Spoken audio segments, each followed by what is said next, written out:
What's going on, everyone? Welcome to another episode of 100 Yards of Football Sports Talk Radio. I'm your host and producer, Logan Landers. Join me here today, talk about the team preview for the champs, the Kansas City Chiefs. My guy, Jay McLovin. Jay, what's going on, my friend? And let me know what your thoughts are. What do you like about these Kansas City Chiefs? And is there another ring in sight? Yeah, Logan. Man, it's good to be here. Let's talk some Kansas City Chiefs. They've gone through some stuff, Logan. You ain't kidding. People getting arrested, things of that nature, and they've lost players and things like that via trade or free agency or whatever you want to call it. But I do think look, here's the deal. They got back-to-back wins in the Super Bowl. I think the last time that was done was like 19 years ago. I mean, it's been a hot minute, but now they're going for the triple, the three-peat. Can they get the three? If they can, this will be the first time in NFL history that somebody has won 3 Super Bowls back to back. Not even Tom Brady accomplished that mission. So a couple of questions I'll pose, and the viewers can think about it and see what they think about it. Can he, if he gets the three-peat, but doesn't necessarily get the 6? Maybe what if he gets 5 rings, but he only gets a three-peat? Can we still put him in the same conversation as the GOAT with Tom Brady, even though he didn't get the 6th ring? My opinion, I think you put him in there if he gets a three-peat because nobody's ever done that before. But as I regress, they did lose a couple of guys. They lost a Darius Sneed, as you know, via departure to the Titans, as well as a few other guys. But they also picked up people as well. They picked up out of the draft. They picked up Xavier Worthy, and they also brought in safety Clamari Connor and cornerback Joshua Williams. So yeah, I mean, I think their defense is ranked number 9. Right now. I think their offense is ranked number 2 behind San Francisco. So they're still very highly ranked up there. Travis Kelce didn't get 1,000 yards last year. But, here's the deal. Kadarius Toney dropped the ball, as you know, as well as now Rashid Rice is in an accident. And now it looks like Rashid Rice could wind up missing half the season if found so by the commissioner. So, yeah, they also got Trent McDuffie, which is one of the best cornerbacks in the league, and so a lot of that defense is still there. They didn't really lose a whole lot. They brought in Xavier Worthy from Texas. They brought in free agent Marquise Hollywood Brown and of course he played out there in Baltimore. So they got a couple of guys that can stretch the field. They still and then of course they also have a decent running back duo and Clyde Edwards-Helaire and Pacheco, which they're going to need a good helping dose of. But I think having Worthy in there, having Hollywood Brown in there, having Rishi in there, I think all of that is going to open up the field a lot more for a run after the catch guy like Travis Kelce. And I think we see Travis Kelce get back to form. I think we see Travis Kelce get over 1,000 yards because I think they're going to be stretching the field way too much for these defenses for him not to take advantage of it. Again, when you look at their statistics, the defense last year, they carried the team. The offense was struggling to find its identity. But obviously once they hit the playoffs, that identity was found, and they did quite well. They were 15th in scoring last year at 21 points a game, and they were 9th in total yards at 351. So, the offense wasn't as glamorous as it was when the Tyreek Hill days, but it still did well enough to get them the Super Bowl. And I think adding Xavier Worthy and adding Marquise Brown into the mix and stuff, and then you get Rashid Rice if he does get suspended for half the season, you get him at the other half of the season. This could be a very, very dangerous team because you never, ever – just like you never bet against Tom Brady. Well, you never bet against Patrick Mahomes and his Chiefs team either, because I think they have proven quite officially that this is a team that is a formidable unit. And even when their backs are against the walls, they will come away with wins.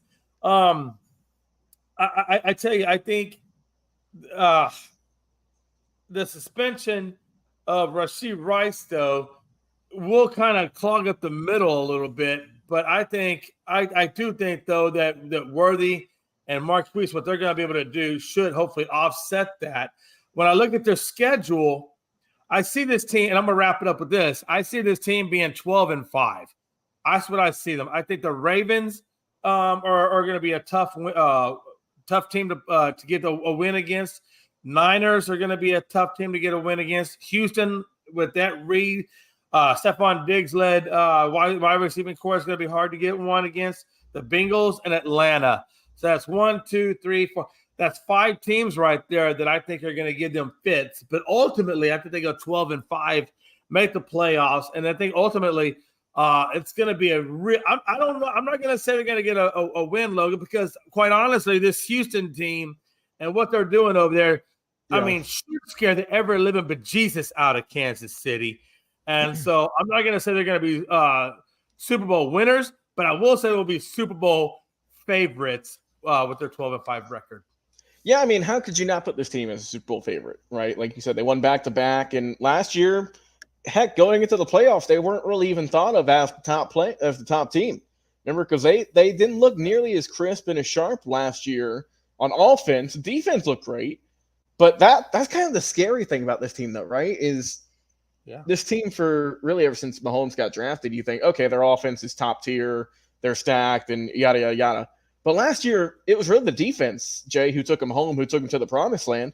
And that's the scary thing about this team. Well, yeah, you look at their offseason's additions and subtractions, not a whole lot went on. I mean, they added a couple of guys, they got rid of a couple, but for the most part, this team is still the 90%, it feels like, the same unit from last year who won a championship.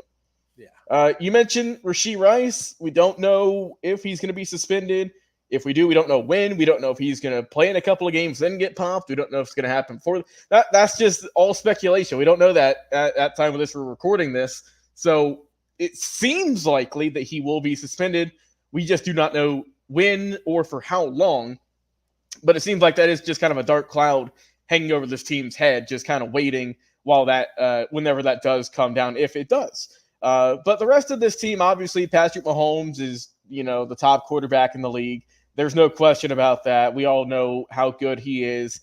Last year threw for over 4,000 yards again, 27 touchdowns, 14 INTs, which is a little bit high for him, but he was a great quarterback. There is no doubt about that. I like the duo of Pacheco, who got it going later in the year in the postseason. He got that going. Edwards-Helaire is still a quality backup, I think. And then that receiving core. I like the two additions of Hollywood Brown, Marquise Brown, and Xavier Worthy. That's two pieces that, really when you looked at this team last year, it was mostly just kind of Travis Kelce and whoever else could get the ball. Rashee Rice was a nice player who came alive late in the year into the postseason, kind of a welcome surprise. But now that they've added Hollywood Brown, who's always been a really good wide receiver for many years in the league, and Xavier Worthy, who they picked in their first-round selection in this 2024 draft, who has a lot of really good intangibles to become a quality wide receiver in this league, with the game's best quarterback right now throwing him to the ball, that's the dangerous right there, man. That's going to open up, as you mentioned, Travis Kelce, who is, when he's on, last year was really the only time we've ever seen him have a down year, and I say down year in quotations because it's not like he was just the worst player on the league in the team or whatever. He had a good year still, but he missed a couple of games. Had a bad game here and there, dropped some passes more than usual. But I think that this year, man, he's more so determined to get things back on track, because we all know the media frenzy that went around that guy last year. Whenever he started dating Taylor Swift. And I think that maybe got into his head a little bit in terms of just all of the publicity, because it wasn't just sports media. It was every news outlet covering him. So that probably got to him a little bit and kind of threw off his game. But, obviously the guy is going to be a future first ballot Hall of Famer. He knows what he needs to do to get locked in and ready for the season. So I expect a better year from Travis Kelce this year, even though he had a good one last year. Rest of the team on defense. Like you said, you pretty much bring back the entire unit who helped win you a championship last year. Obviously, it helps when you got guys like Chris Jones, who helped lead your team in sacks last year at 10.5. Also, George Karlaftis, another guy who they drafted, kind of a homegrown talent, also had 10.5 sacks. I mean, that's 21 sacks between two guys there right there, Jay, who you're bringing back. Yeah. That is more than some teams have in their whole front seven. So that's a really good unit right there. You know, you've got guys on this team like Tranquil, Nick Bolton as well, who's a good player, Leo Chenal, Justin Reed, Jalen Watson, Trent McDuffie, who you brought up. I mean, this, like I said, it's pretty much everyone who was on the team last year. Re-up, come back. We need your help again. And they didn't need to do a whole lot. Like we said, they didn't need to add a lot of pieces. And when you're the champs back-to-back years, people want to come play for you. And that's why they got a couple of really good additions on their team. But now you mentioned, when I look at this AFC West, you know, we're going to talk about the Chargers in just a moment, but I don't think they're there quite yet. Denver, I don't trust them. The Raiders, I think, are better, but I don't know how that quarterback situation is going to work out between O'Connell and Minshew. So as much as, and yes, I am a Raiders fan, as much as I hate to say this, though, Jay, I think once again, for I don't even know how many years in a row, I've stopped keeping count because it just gives me headaches when I think about it. But once again, I think this team, the Kansas City Chiefs, will win the AFC West and are, you know, until you knock them off, they're going to be favorites, you know, to get to a Super Bowl, to represent the AFC in the championship game. There's no question about that. But like you mentioned, when you look at their schedule, I mean, they start off hot, Jay. I mean, red hot. Right. I mean, my God, you got Baltimore week 1. That's going to be a showdown right there. That's what a way to kick off your season. You've got Cincinnati, who's got something to prove, right? After a down year last year, Joe Burrow's back and healthy. You've got Atlanta, who's made a lot of really good additions in the offseason. The Chargers, who are a team on the rise. Some other teams. You've got the Niners in week 7. That's going to be a great game there. Ooh. That is going to be a good one. You've got Buffalo week 11. You know, Buffalo always wants to beat these guys. That's been their kryptonite the last couple of years. Cleveland, who's a team that could shock some people. We know how good that unit was. Their defense was top tier last year. We'll see if Deshaun Watson can bounce back. That'll be in week 15. Then you've got Houston right after that, which I think that might be the game of the year right there, if all things considered. Late in the season, week 16. Both these teams are going to be battling for that number 1 seed, I think, in the AFC. So that is going to be great. And then you round things out with Pittsburgh and Denver heading into the playoffs where this team will land.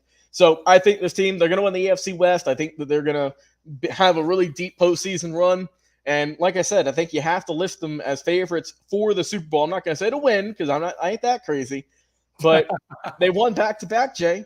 How could you not pencil them in for a deep playoff run? That you'd be crazy if you didn't think that, because this is pretty much the exact same team with a few minor additions and subtractions that won it back-to-back years. So, like I said, led by Andy Reid, who has done a really great job with this team, coaching them up and helping them get some championships. So I think this team's going to be good this year. And God, I know it's going to hurt my heart still wearing my Raiders gear every Sunday.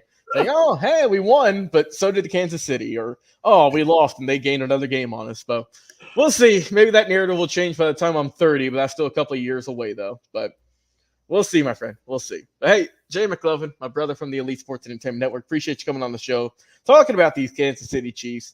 Guys, if you enjoy this episode talking NFL team previews, you are in luck because we have a playlist on our YouTube channel. You can view all the teams. We're just narrowing down. We've just got a couple left, and we will have all the teams in the books getting you prepped for the 2024 NFL season. Once again, for Jay McLovin, I've been your host, producer, Logan Landers. Guys, we'll talk to you again on